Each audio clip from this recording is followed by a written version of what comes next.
नमस्कार विद्यार्थी मित्रांनो, पालकांनो, तुमचं एक वाक्य मुलाचा आत्मविश्वास वाढू शकतं किंवा कायमचा कमी करू शकतं.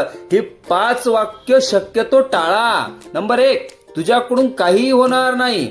हे वाक्य मुलाचा आत्मविश्वास कमी करू शकतं. त्याऐवजी म्हणा, तू प्रयत्न करत राहा, आम्ही तुझ्या सोबत आहोत. नंबर 2, पहा दुसऱ्याची मुलं किती हुशार आहेत. इतरांशी तुलना केल्याने प्रेरणा मिळतेच असे नाही.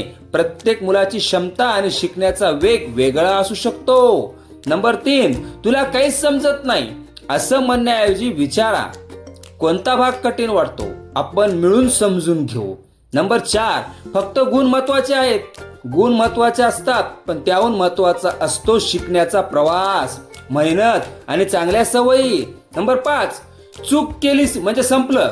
चुका म्हणजे शिकण्याची संधी. मुलांना चुका सुधारायला शिकवा, त्यांची भीती दाखवू नका. पालकांनो, तुमचे शब्द मुलाचं भविष्य घडू शकतात. हा व्हिडिओ प्रत्येक आई वडिलांपर्यंत नक्की पोहोचा. अशाच उपयुक्त शिक्षण टिप्ससाठी सक्सेस स्टडी हबला फॉलो करा. धन्यवाद.